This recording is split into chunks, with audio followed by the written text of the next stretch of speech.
Hello everyone, সবার কি অবস্থা? আজকে এই বোতলটা দিয়ে আমি একটা বোতল আর্ট করে দেখাবো। এর জন্য আমি একটি পুরানো বোতল নিয়ে নিয়েছি, যার উপরের অংশটা আমি কিছুটা সুন্দরভাবে কেটে নিয়েছি। এখন আমি একটা বাটি নিয়ে নিচ্ছি, এর মধ্যে কিছুটা পানি আছে আর এর মধ্যে আমি গ্লু অ্যাড করে নিচ্ছি। আমি পরিমাণ মতো গ্লু নিয়ে এখানে পানি আর গ্লুটা ভালোভাবে মিক্স করে নিব। এই বোতল আর্টের মাধ্যমে ওয়েস্ট হওয়া বোতলগুলোকে একটা নতুন লুক দেওয়া যায়, আর এগুলো শোপিস হিসেবে বাসায় ব্যবহার করা যায় এবং দেখতেও অনেক বেশি সুন্দর লাগে। পানির সাথে গ্লুটা ভালোভাবে মিক্স করে নিচ্ছি। এই বোতল আর্টটা করতে খুব বেশি কিছু জিনিসের প্রয়োজন হয় না।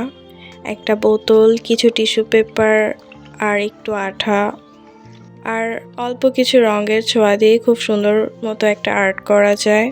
পানির সাথে আমার গ্লুটা মিক্স করা হয়ে গিয়েছে, এজন্য আমি কিছু টিস্যু পেপার নিয়ে নিয়েছি।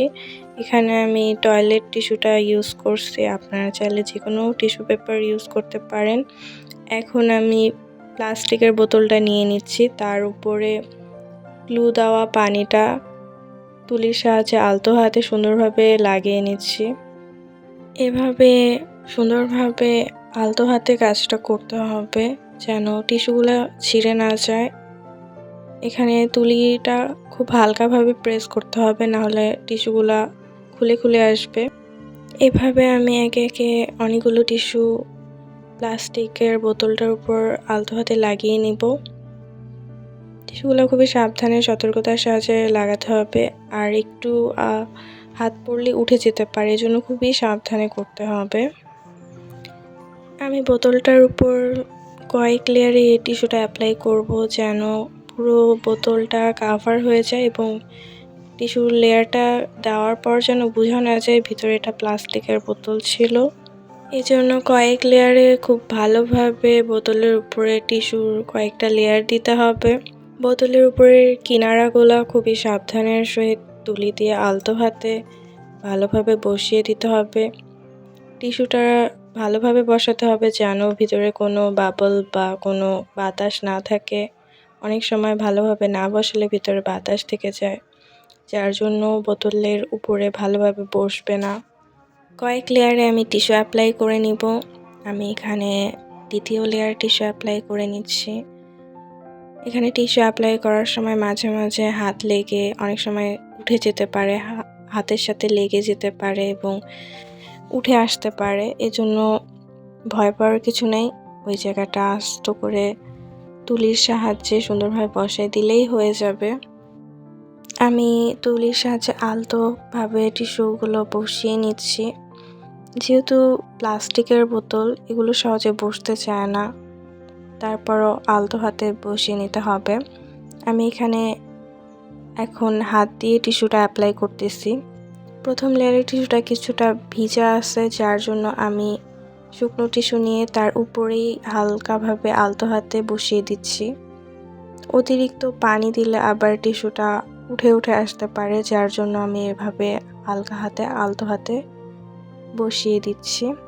এভাবে আলতো হাতে পুরো বোতলটি সুন্দরভাবে টিস্যু দিয়ে কাভার করে নিতে হবে।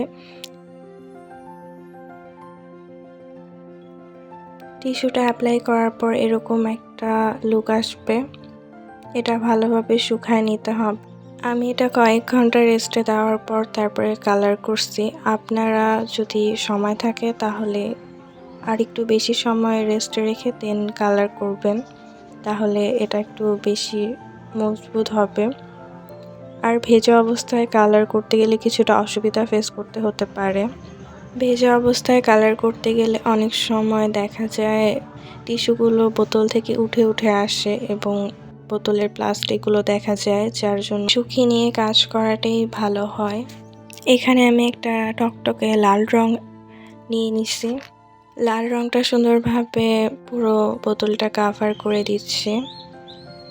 আমি এখানে ড্যাব ড্যাব করে অ্যাপ্লাই করছি, কারণ আমার বোতলটা এখনও সম্পূর্ণভাবে শুকায় নাই, যার জন্য ড্যাব ড্যাব করে অ্যাপ্লাই করছি। না হলে যদি অন্যভাবে অ্যাপ্লাই করি তাহলে টিস্যুটা উঠে উঠে আসতে পারে। আমার বোতলের কালার প্রায় শেষের দিকে। এটা কালার শেষ হওয়ার পর আমি এটা বেশ কিছুক্ষণ শুকাতে দিব। এটা ভালোভাবে শুকাতে হবে। না হলে এর উপর অন্য কোনো কালার অ্যাপ্লাই করলে ভালো দেখাবে না। আমি এটা পুরো একদিন ভালোভাবে শুকিয়ে নিয়েছি এবং পরের দিন এই কালারটা শুরু করছি। কালার শুরু করার ফার্স্টের ভিডিও ক্লিপটা আমার রেকর্ড করা হয় নাই আনফরচুনেটলি।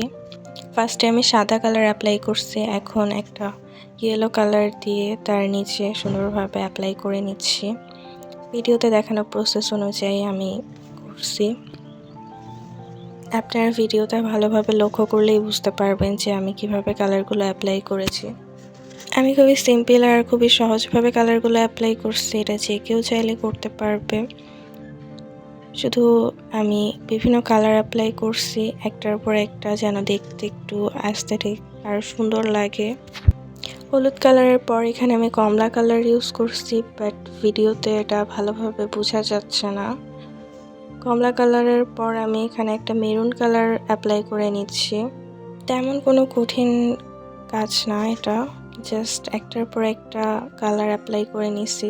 ফার্স্টের প্যাটার্নটা ফলো করেই একটার পর একটা কালার একইভাবে অ্যাপ্লাই করা হয়েছে। এখানে এভাবে কয়েক ধাপে বিভিন্ন কালার অ্যাপ্লাই করা হয়েছে। এখন আমি আবার সাদা কালার নিয়ে নিচ্ছি, আবার একইভাবে সাদা কালার অ্যাপ্লাই করে নিচ্ছি। এই বোতল আর্টটা আমি আমার মনের মতো করে বানিয়েছি। আমার এই কালার কম্বিনেশনটা অনেক ভালো লেগেছে। আমার মনে হয় ঘরের মধ্যে এরকম কালারফুল কিছু শোপিস রাখলে ঘরটাকে আরও বেশি সুন্দর লাগে, এই জন্য আমার এটা বানানো।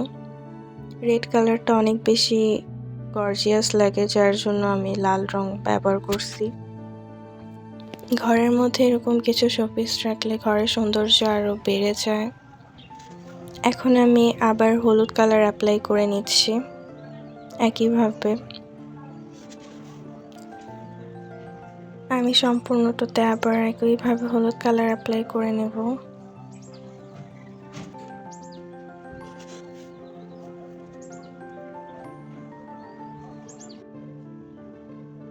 এটা মেবি মাটিয়া কালার বা কিছু একটা বলে, এই কালারটা অ্যাপ্লাই করে নিয়েছি, বাট ভিডিওটা এটা বোঝা যাচ্ছে না ভালো মতো। আপনারা চাইলে আপনাদের যে কোনো পছন্দ মতো কালার অ্যাপ্লাই করে নিতে পারেন। এটাতে আপনারা আপনাদের ইচ্ছা মতো ডিজাইন করতে পারেন। আমার কাছে যেটা ভালো লেগেছে আমি করছি, আপনারা যেমন ইচ্ছা তেমনই করতে পারেন। এইসব বোতল আর্টে যে কোনো ডিজাইন খুবই ভালো লাগে। বোতলের উপর যেহেতু আমি টিস্যু অ্যাপ্লাই করছি এবং আঠা দিয়ে সেটা বসিয়েছি, যার জন্য বোতলের উপরে টেক্সচারটা কিছুটা এবড়ো থেবড়ো, যার জন্য আমি বোতলের উপরে সিম্পল ধরনের ডিজাইনগুলোই করার চেষ্টা করি সাধারণত। আপনারা চাইলে যে কোনো ডিজাইন করতে পারেন। এই তো আমার বোতল আর্টটি হয়ে গেল। আপনাদের কাছে কেমন লাগলো অবশ্যই জানাবেন।